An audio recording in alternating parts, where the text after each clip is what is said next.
చాలా మంది ఏదో కొంచెం డబ్బులు ఉన్నాయి కదా అని చెప్పేసి డైరెక్ట్గా పిఎంఎస్లోకి వెళ్ళిపోదాం అని అనుకుంటూ ఉంటారు. సో ఫస్ట్ అసలు పిఎంఎస్ అంటే ఏంటి? Portfolio management service. సో విడివిడిగా మనకంటూ నాలెడ్జ్ ఉండదు కాబట్టి, స్టాక్స్ మనం కొనలేం కాబట్టి, మనం ఏం చేస్తాం, ఒక చిన్న సైజ్ టీమ్ ఉన్న వాళ్ళకి పిఎంఎస్ ఏవైతే సర్వీస్ హ్యాండిల్ చేస్తూ ఉంటారో ఒక 50 లక్షల ఇన్వెస్ట్మెంట్ వాళ్ళకి అప్పచెప్పినట్లయితే వాళ్ళ స్ట్రాటజీకి అనుకూలంగా వాళ్ళు మన అకౌంట్లో, మన డిమాట్ అకౌంట్లోనే స్టాక్స్ అనేవి కొంటూ ఉంటారు. సో బేసిక్ ఇక్కడ పిఎంఎస్ అనేది ఏంటి? ఇండివిజువల్గా మీ అకౌంట్లోనే, మీ డిమాట్ అకౌంట్లోనే స్టాక్స్ అనేవి మెయింటైన్ అవుతూ ఉంటాయి. సో బేసిక్గా అది కొంత అగ్రెసివ్గా మెయింటైన్ చేయడానికి ట్రై చేస్తారు. వీళ్ళ యొక్క ప్రైమరీ ఇంట్రెస్ట్ గ్రోత్. ఇక్కడ ప్రొటెక్షన్ అంతా కూడా గ్రోత్ మీద ఎక్కువగా ఫోకస్ పెడుతూ ఉంటారు. సో చిన్న చిన్న కంపెనీలు, చిన్న చిన్న వాళ్ళు పెద్ద ఎత్తున ఆపరేట్ చేయలేని వాళ్ళకి, చిన్న వాళ్ళకి ఇచ్చేటువంటి లైసెన్స్ యాక్చువల్గా పిఎంఎస్ కింద పరిగణించబడతారు. వాటిలో రిటర్న్ వస్తుందా రాదా నేను జడ్జ్ చేయట్లేదు, రిటర్న్ ఎందులో వస్తుంది. జస్ట్ లైక్ ఆల్ అదర్ మన మ్యూచువల్ ఫండ్స్ లో రకరకాల ఫండ్స్ ఎట్లా పర్ఫామ్ చేస్తుంటాయో, వీక్ గా, స్ట్రాంగ్ గా, ఇక్కడ కూడా అటువంటివే ఉంటాయి. కాకపోతే పిఎంఎస్ లోకి వెళ్లే ముందు భద్రత అనేది ఫస్ట్ అవసరం.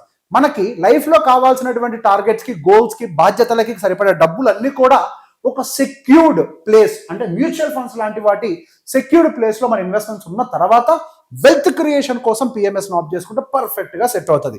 So where it comes to the mutual fund, so ఇక్కడ ఒక ఫండ్ మేనేజ్మెంట్ టీమ్ అనేది టోటల్ గా పబ్లిక్ మనీని మేనేజ్ చేయడం కోసం డిజైన్ చేయబడి ఉంటుంది.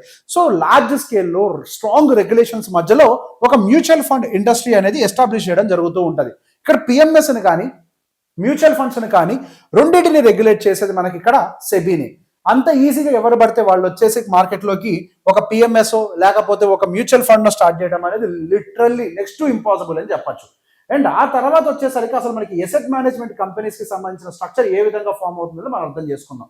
సో వేరే మనకి ఇక్కడ సపరేట్ ఇన్వెస్ట్మెంట్ వెహికల్స్ కింద మనము ఈ మ్యూచువల్ ఫండ్ ఉన్నటువంటి ఫండ్స్ ని ట్రీట్ చేయబడుతూ ఉంటాయి. సో ఒక ఏఎంసీని ఒక కంపెనీ కింద మనం అనుకున్నాం. అంటే ఇప్పుడు మనకి for example ICICI, HDFC, axis, Kotak, SBI ఇవన్నీ ఉన్నాయి కదా మ్యూచువల్ ఫండ్స్. ఇవన్నీ కూడా మ్యూచువల్ ఫండ్సే. వైట్ ఓక్ అని ఉంది, జేఎం ఫైనాన్షియల్స్ అని ఉంది, బంధన్ ఉంది, బ్యాంక్ ఆఫ్ ఇండియా, క్వాంట్, ఇటువంటి ఎన్నో కంపెనీస్ ఉన్నాయి. సో వాటన్నిటిని కూడా అసెట్ మేనేజ్మెంట్ కంపెనీస్ అని అంటాం. ఆ అసెట్ మేనేజ్మెంట్ కంపెనీ ఏం చేస్తుంది?